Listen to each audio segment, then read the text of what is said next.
We've all been blessed with a set of unique gifts and talents that are particular to us. For some of us, we've been blessed with the gift to communicate. For some of us, we have the gift to lead. For others, we flow in the gifts of the Spirit, and we have the gift of healing. We have the gift of speaking in tongues. We have the gift of being able to interpret those tongues. We have the gift of prophecy. For those others, we may have the gift of mercy, or we may have the gift of encouragement. We all have been blessed with a unique set of gifts and talents that are particular to us. And we're not to keep those gifts and talents unto ourselves. But God has blessed us with those gifts and talents for us to utilize them for the equipping of the saints. We are to utilize those gifts to empower our fellow man to be all that they have been created to be. We are to take that gift of communication and talk to that young man who is struggling with his identity.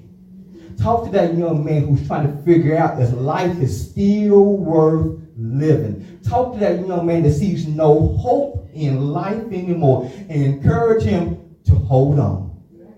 That God is here. Just put your trust in Jesus. We're going to take those leadership skills, Andre, and those communication, those organization skills that God has blessed us with. And we are to utilize them to influence a group of people that go above and beyond anything that they thought they could ever do. We are to challenge them and push them beyond their limits. We are to take that gift of mercy. That gift allows us to see people from a totally different perspective. We don't see the sin. We know it's there, but we don't look at them as the composite of their sin, the composites of their mistakes, the composite of their mess-ups. But we see the goodness that lies on the inside. And that mercy that has been given to us, we like to take that and go out and we connect with the people that society has forgotten about. That society has cast to the side. When society can't see greatness, we see greatness because God has blessed us with this gift of mercy that allows us to see the goodness on the inside of people. But most importantly, he has given us these unique set of gifts and talents so that we can go out into the world, go out into the highways, into the byways, and share the good news of Jesus Christ with the lost world. The world's looking for something.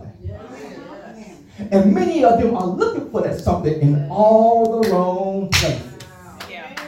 But we have what they need in the name of Jesus Christ. And God has empowered us and he has equipped us. He has given us a unique set of gifts and talents that will allow us to tell them about Jesus. Amen. So I got a question for you. Here's my question. I got a question this morning. Have you ever tried to utilize your gifts and your talents and you found yourself running into this glass barrier?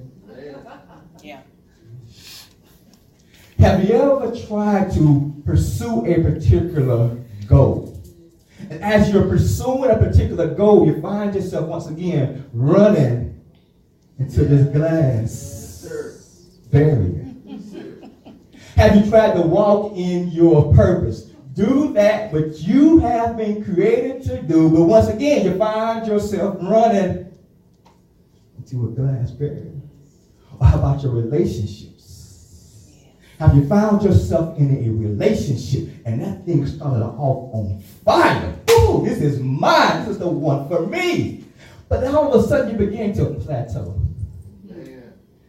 And it's not going forward. It's not going back. But it's not that blissfulness is not there. That zest is not there. That energy is not there. You don't know why. But all you see is just this glass barrier that's preventing you from getting to that next level.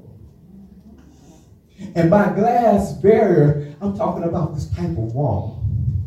I'm not talking about the glass ceiling, but a glass wall that would go from this wall to that wall, from the ceiling down to the floor. And you can see through it because it's glass. And you can see where you're trying to go, Jeffrey. But you can't get to where you are trying to go. For example, you can see where you're trying to go with your career. You can see that promotion. You can see all of the benefits of being able to go forward. You can see the things that you need to do. You can see how that bottom line can be increased. But for some reason, you just can't seem to get there. And that's the frustrating part of Muslim. Because you can see it, but you can't get to it. And that is so frustrating because you just want to go and do. But for some reason, something keeps holding you back. Something won't let you get through that glass barrier. And now you find yourself mad, angry, frustrated, bitter. Because you can't get that what you want to get. So y'all know us. If I can't get around that barrier, if I can't get over that barrier, if I can't get under that barrier, I'm going to find me something that's going to help me get through that barrier. I go get me a pickaxe. I go get me a sledgehammer. I go get me a bazooka. I call in some rounds. Have them throw some rounds down on that thing. No matter what I do, I just can't seem to get through that barrier. So being a persistent people that we are, the determined people that we are, we sit down and we begin to ask ourselves that powerful question, why? What's stopping me? Why can't I get through this barrier? What is preventing me from doing that which I have been called to do? What is holding me up? What is hindering me? And many a times as we begin to sit down and we begin to ponder that question, the things that begin to come to our mind are external. It's my spouse's fault that our relationship is not going the way I think I would. If they would just listen to me, I've been trying to tell them how to fix them so that our relationship will grow. Or it's my boss's fault. You know, he ain't nothing but those sexist anyway. He just want to hire white men. That's all he want to hire. That's all he want. He ain't going to hire no women. He ain't going to hire nobody else. But all he's going to do is promote those certain people. Or the reason why I can't get my finances together is because of society. You know, society ain't going to let no black man get ahead. Or the reason why I keep going to jail over and over and over and over is because of society. Once again, they got something against the black man. They keep putting all this stuff in our trap, in our neighborhood. So that's why they're not going to let us go anywhere.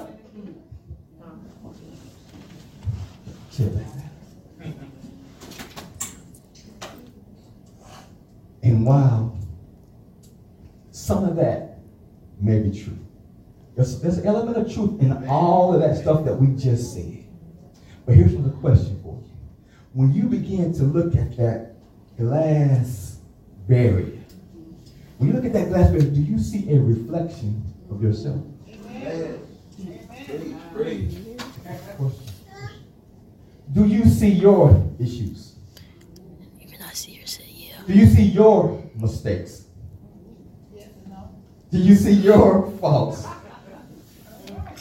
Do you see your sins? Help me, Claret. What you mean, yes and no? That's right.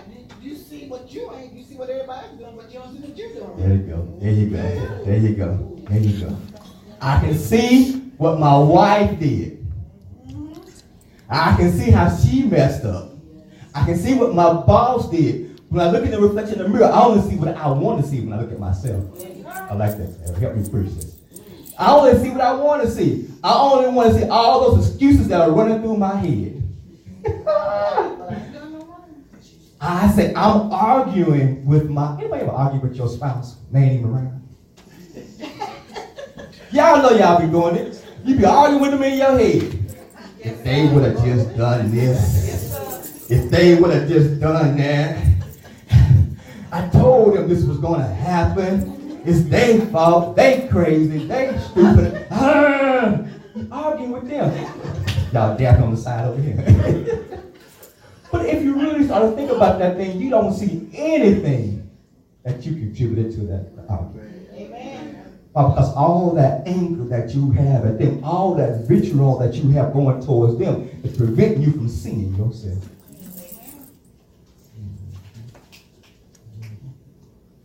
But could it be? That's the question. That's the question. Could it be that it's not the external forces that are causing us all the problems, but that it is the internal forces that are causing us the issues? Could it be that it's our sin? Amen.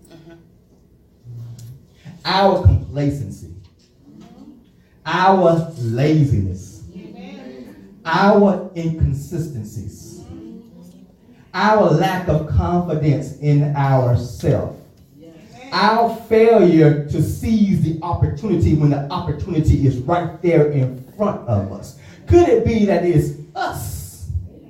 Amen. Yes. That is the primary issue, Right. and not the external forces. Amen. You say, well, Pastor, that's kind of deflating. I mean, that's not uplifting at all. But actually, I think it is. And I want you to look from this perspective.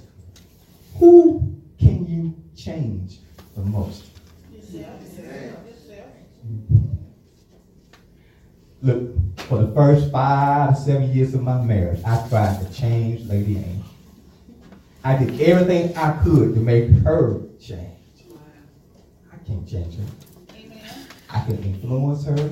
I can talk to her. We can have a conversation, but I can't make her do anything. Amen. You can't go to your job and make your boss do anything. You can report him to HR. That does not mean HR is going to do anything about it. You can't make that change.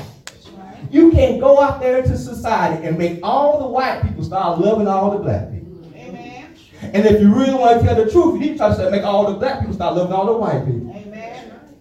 Because we both are racist towards one another. Amen. Amen. But you can't go out there and change the whole world by yourself. But what you can do is look in your own individual mirror and change yourself. Amen. Amen. I can do that. I can make changes in me quicker than I can make changes out there. Amen. And here's the thing, Shayla, here's the thing. God wants to help me make those changes. Amen. Amen. He does. He wants to work on the inside of me to clean me up, to cleanse me, to purify me, to make me whole, to empower me, to get all that mess out of me. Why? Because he loves me. Amen. I mean, we talked about that last week. He just loves me. The essence of who he is love. And if the essence of who he is love, everything that he does is a measure of his love. And he just wants to continue to bless us over and over and over and over again. But it doesn't stop right there. He also wants to utilize us as a vehicle and a vessel of his will. He wants us to be a light for him. A light shining in the midst of this dark world. A light that says there are some benefits that come with serving his God. There are some benefits that come with worshiping him, with honoring him. So get your stuff together. I hear God say, get your stuff together. Check yourself. Before you wreck yourself. Before you wreck yourself. And get your stuff. And that's what we want to talk about for the next, I don't know how many weeks, y'all. We're going to have a good time. We're going to talk about this. But I want to lay that foundation. Maybe it's not the external forces that are preventing you from getting at what you want to get, or preventing you from getting through that wall, right, that glass wall. But maybe it's the Internal forces. So I got a few questions that I want you to take a look at. And as we go through this series, I want you to ponder these questions. Number one, what is the one thing that the Father has gifted me to do? Or in your case, you to do. What is that one thing that the Father has gifted you to do? Get your phone, break out your phone, take a picture of that one. So you have it when you go home. As in your devotion time, you can look at it. And then what is my glass barrier? What has prevented me from doing that which I have been gifted to do to the best of my ability? I want to make sure I put that part. To the best of my ability. Not mediocre. Not halfway. Not just enough to get by. But enough that when I'm doing it, I'm giving God all the honor, all the glory. What is my glass barrier? And lastly, what can I do to fix it? What can I do? What can I do when I walk up to that glass barrier? It's like that automatic door. Go back in your mind. It's like that automatic door. It just opens right up for me. And that's our goal. That's our goal. That by the end of this series, we're going to walk up to our glass barrier and just going to say, welcome, Mr. Wallace, mighty man of God. Welcome, Mr. Wallace. Welcome, Miss Yvonne, mighty woman of God. Welcome, Mama Joan, mighty woman of God. Welcome, Miss Shayla, mighty lady of God. Welcome, Janaya, great student, great math student, great woman of God. That's our goal. Y'all with me? All right. But I need your help now. We need to lay some foundation. We're going to utilize a guy by the name of Saul. He's going to be our focal point. So we're going to utilize him. We're going to learn a few lessons from him. Now let me say this first. We're not talking about the Saul of the New Testament. So we're not talking about the Saul that wrote most of the New Testament, the one we studied when we were looking at Philippians. That's a totally different guy. His name was Saul before it was Paul. They called him Saul of Tarsus. Totally different guy. We're talking about the Saul of the Old Testament. The Saul that they usually juxtapose with David. That guy. King Saul. Y'all with me? Which Saul are we talking about? Old or New Testament? Old Testament. All right. Great. King Saul. All right. So now let's take a look at this story and see where we're going to go with this. Get your Bibles. I gave y'all a passage of scripture yet. Go to First Samuel, the 8th chapter. 1 Samuel, the 8th chapter.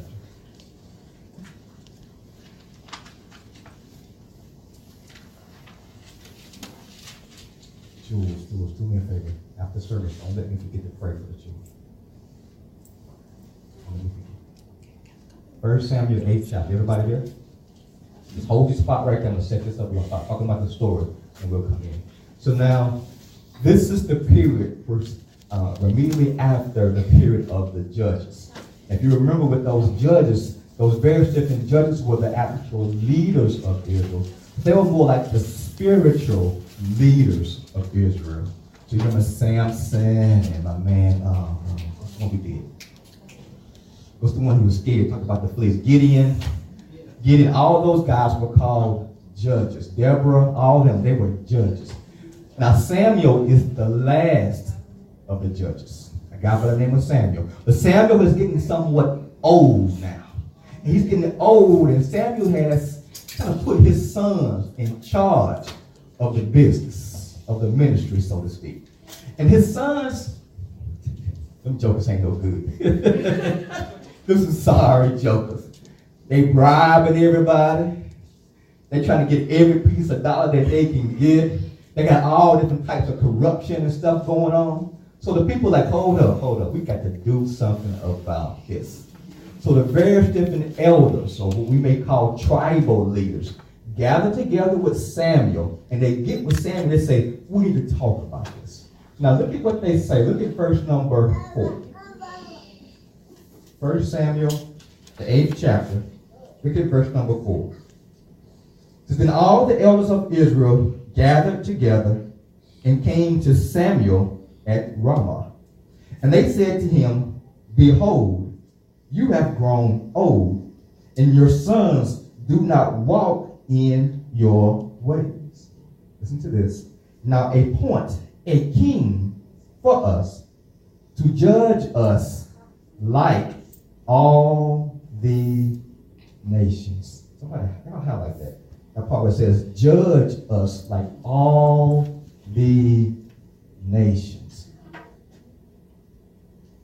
So what they are saying is that we want a king who will lead us like all the other nations. That the Philistines and all those Jebusites and all those other sites, they have a king that is in charge of them. We don't have a king in charge of us. So can you give us a king that will take your place and that will be in charge of who we are?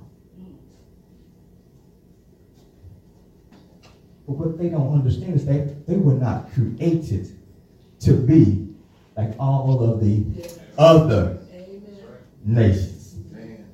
They were delivered from Egyptian bondage so that God could hold them up high and show all the other nations the benefits of worshiping the one and only true God, Yahweh. It says, you are supposed to be the example in the world.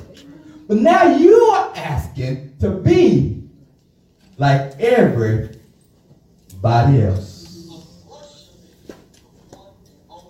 And there are some of us who are unable to get to where we're trying to go. We're unable to make it through the glass barrier that's standing in front of us because we're trying to be like everybody else. We see their success. Amen. We see the cheddar that they have. We see the power that they have. We see the popularity that they have. And we want what they have. But what we don't realize is what it has taken for them to get what they have. But in addition to that, we really don't know their story.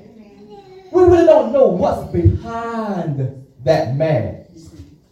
We really don't know what happens when they go to their house and they close those doors and they are by themselves. Yeah. We don't know their struggles then. We don't. We don't know their situation. We just see the polished look. You're right. You're right. And when we see the polished look, we want what they have. That's it. We want their stuff. But we got to understand that their stuff won't fit us. We have a unique set of fingerprints. We have a unique DNA.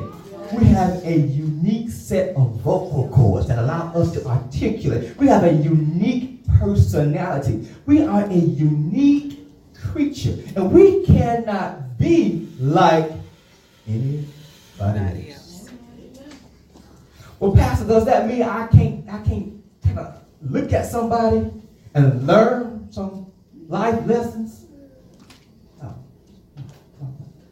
I can look at my mama and see that she's doing something good and say, it's a good lesson.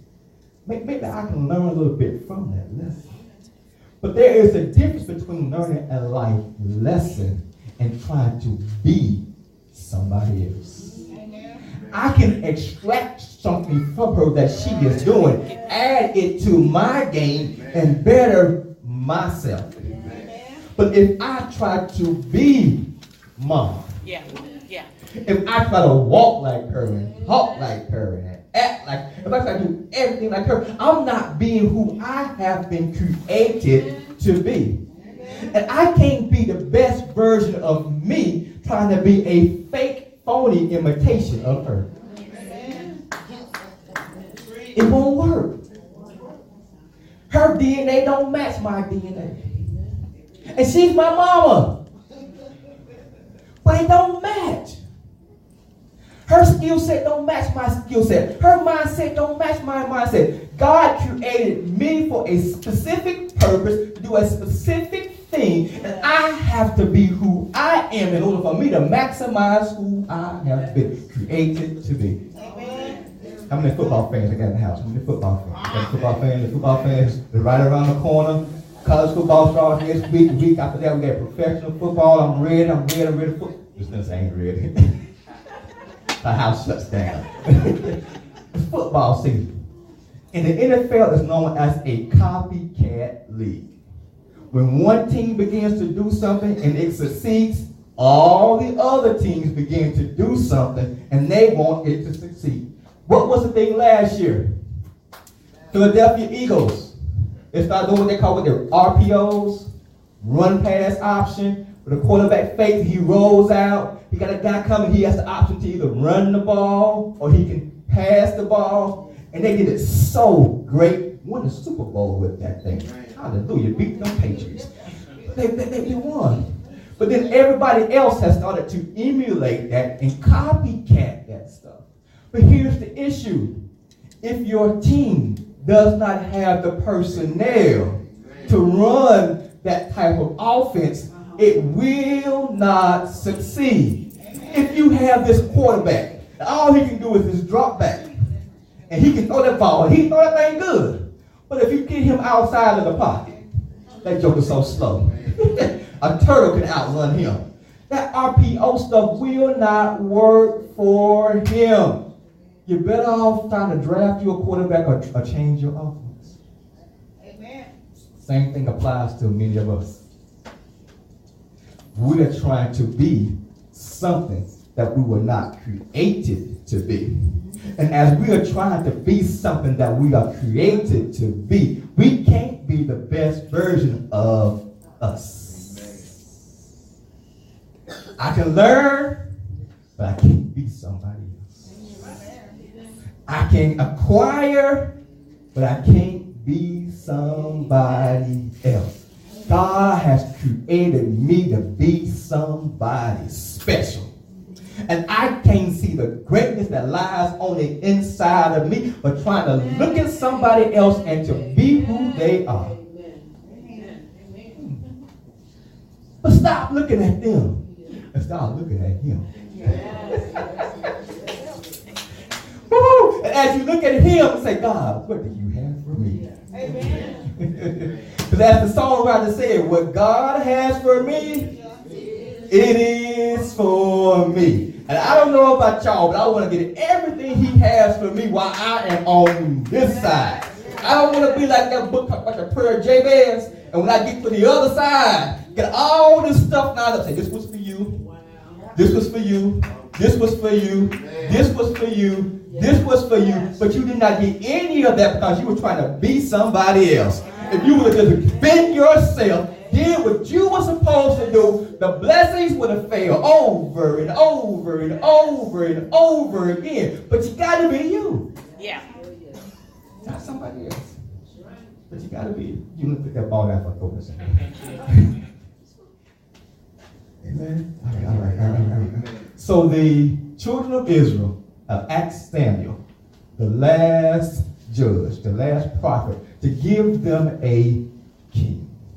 And they want them to give him a king so that they can be like all of the other nations. And my man Samuel gets kind of upset about this. Kind of ticked off. What y'all saying? Y'all don't want me no more? Y'all don't want my boys no more? What's up with that? Look at what God says to Samuel. Look back at the scripture. Look at verse number 7. The Lord said to Samuel, listen to the voice of the people in regard to all that they say to you. For they have not rejected, that's a good part right there. For they have not rejected you, but they have rejected me from being king over them. Can I read the good part again? For they have not rejected you, Samuel. I know you think it's about you. They ain't rejected you. You ain't on their mind. They don't even care nothing about you. They ain't rejected you. But they have rejected me from being king over them. So God is saying, look, Samuel. You know, as they say they want another king, they're not rejecting you. But they're rejecting the form of government that I have established. I've established this theocratic style of government to where I am their king. I am the one in charge. But now they're asking for this monarchy style of government that's going to place this earthly king to be in charge. So they're not rejecting you, but they're rejecting me and my leadership style. They're rejecting me as the king who can be with them. And you got to really think about this thing now. He is the covenant God. Think about that. Think about what he says. When he delivered them from Egyptian bondage, back in the book of Exodus, he tells them, if you will be my people, and you will do the things that I have commanded you to do, then I will be your God. And he's telling them, I will be the one who will go before you in battle. I will be the one who will provide for you. I will be the one that will take care of you. But these same folks, the children of Israel, now are asking for an earthly king to do what the heavenly king has already told him he was going to do for them. Amen. Amen. They're asking for the wrong thing. Amen. So they're rejecting God. Amen. And can we be honest up in here? Amen. Some of us have rejected him also. Amen. Now, we don't say those words out of our mouth. We don't come out and say, God, I just don't want to be bothered with you no more. We don't say that. Amen. But with our actions, Amen. we reject him. Have you ever been around somebody and they start talking about the reason why they don't want to come to church? Amen. And they say, I don't want to come to church because all the pastors are crooked. Amen. They ain't nothing but some old thieves. They driving around in that old Cadillac, looking all good, and all they folks broke. They messed up. They want to drive in these private jets. They stealing money. Look at what Jim Baker did. Look at what Creflo Dollar did. Look at what everybody else. They just destroy the pastor. But you know, just like I know, that that's not the real reason why they are not coming to church. That's just an excuse. Amen. Because they don't want to deal with their issues. They don't want to deal with their sin. So they utilize that as an excuse for them not being able to do that which they know they are supposed to be doing. Y'all have fun today. Love y'all. Have fun. Love you, baby. That's all it is. They're just utilizing that as an excuse. So they do not have to worship. They do not have to deal with their own sin. So in effect, they are rejecting them. Or how about this? How about this? How about when it comes to our money? We know we're supposed to bring our tithes and our offering up into the storehouse. Amen. But we make all of these excuses. I got to pay my bills. I got this trip I'm trying to go on. I got to save up for my kids' school clothes. We got all these excuses. And what we end up doing is we're rejecting God's financial system. Amen. So we're rejecting God's leadership, God's way of doing what he has told us he was going to do. Amen. We're rejecting him. So then once again, I ask the question, why? Why would we do that? Because we want to do things our way. Amen. We want to do what we want to do, when we want to do it, how we want to do it. Amen. We see a better way to do it over here. We saw somebody else do this. And as they did this, they seem to prosper. Everything looks to be going good for them. Let me try to do it that way. I know that's not what God told me to do. Amen. But it's working for them, so it'll work for me. Let me try that out. Amen. And as we do that, we are rejecting who God is. But how many times are we going to do something and going to fail and going to fail and going to fail and going to fail before we realize that God's way is the best way? Amen. I mean, how many times is it going to take for us to fall and hit our head before we realize I need to trust God? Amen.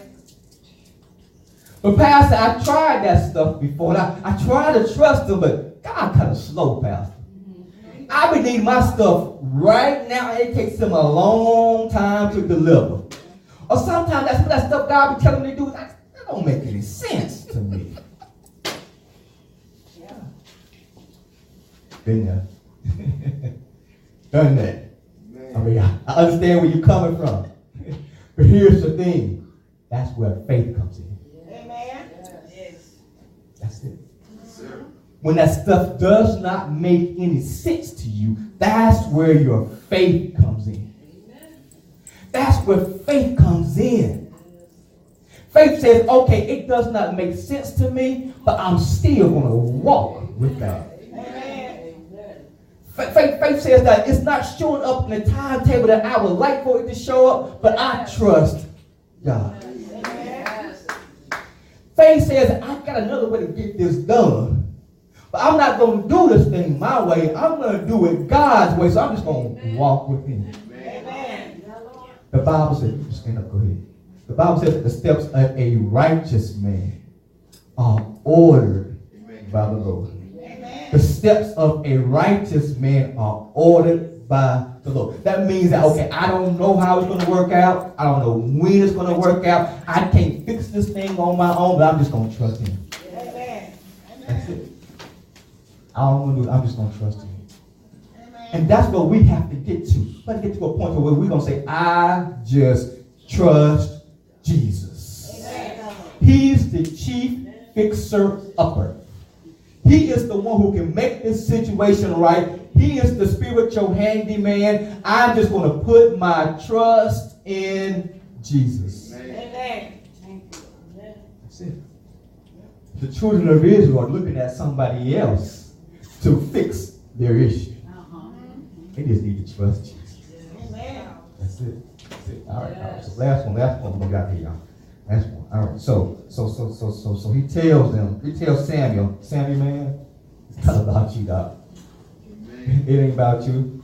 They are not rejecting you, but they are rejecting me. And then he continues to talk to him. He says, listen now, Samuel, this is what I want you to do.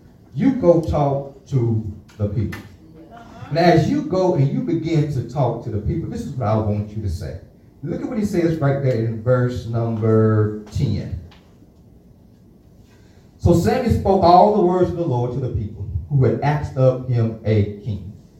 He said, this will be the procedure of the king who will reign over you. He will take your sons and place them for himself in his chariots and among his horsemen, and they will run before his chariots. He will appoint for himself commanders of thousands and of fifties, and some to do his plowing and to reap his harvest, and to make his weapons of war and equipment for his chariots. Listen to this again. He will also take your daughters for perfumers and cooks and bakers. He will take the best of your fields and your vineyards and your olive groves and give them to his servants. He will take a tenth of your seed in your vineyards and give to the officers and to the servants. Y'all see this pattern we got going on here? He will also take your male servants and your female servants and your best young men and your donkeys and use them for his work.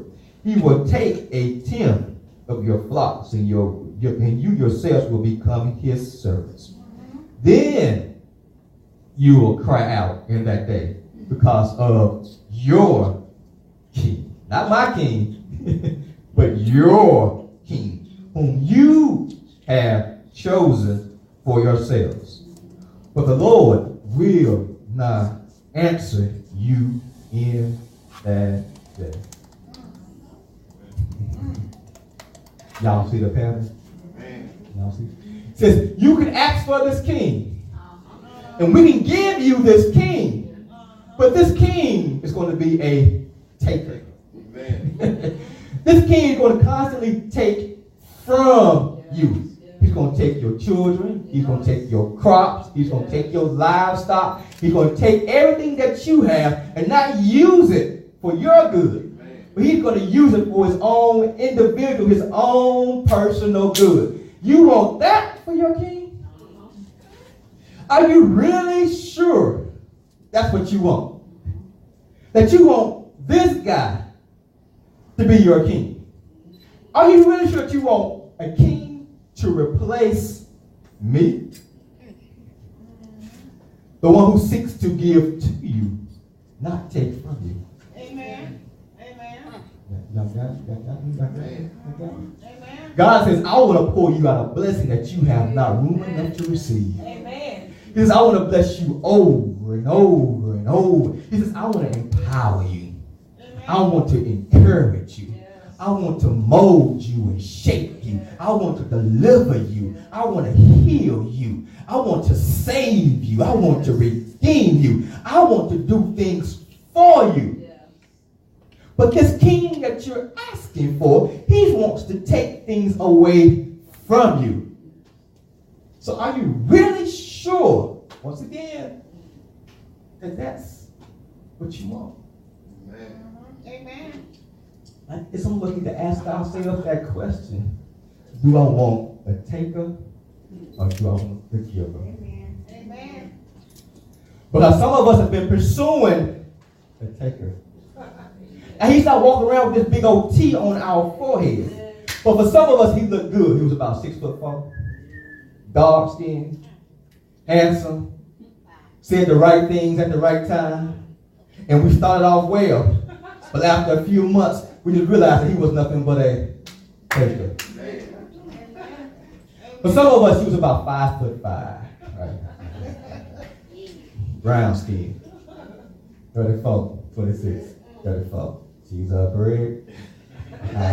But she looked good, she sounded good, she smelled good, and all that stuff. But once we realized, as we got in a relationship with her, we realized she was nothing but a taker. I didn't want to say that, dear mommy. I didn't want to bring that memory up. So some of us now, we got the career choices. And God said to go this direction. And we go this direction. And now that job is doing nothing but draining us, and it's draining us, and it's draining us. That job is a taker. And all this time, God has been over here like this. Me. Hey. Choose me. Make this choice right here. He's been trying to get our attention. Hey, me. Choose this over here. But we keep choosing this over here, and this keeps draining us, and it keeps taking from us, and it keeps beating us down. And then we're standing here like this glass ceiling wondering why we can't go past the glass barrier, because stuff keeps taking from us. Keeps pulling from us. And God's over here saying, hey, I want to help you get through the glass barrier. Amen. I want to put stuff in you that allows you to accomplish your goals. That allows you to do that what you have been created to do. That empowers you. But hey, to choose me. Choose me, he says. I'm the king that is like no other king. I'm the king that seeks to give. I want my kingdom to be strong, to be full of strong soldiers, strong men and women, strong children, empowered people. He said, I want my kingdom to be full of saints, peculiar people, a holy nation, a royal priesthood. I don't want my folks walking around here all broken. I want them to be healed, to be delivered. I don't want them to be walking around here with a broken heart, but I want them to be set free. I don't want them walking around here trying to worry about how they're going to get their next meal, but I want them to know that I will provide for them. No matter what happens, because I will be there for you. Amen. Then here's the question. What choice we going to make? We're going to choose to take her or to give her.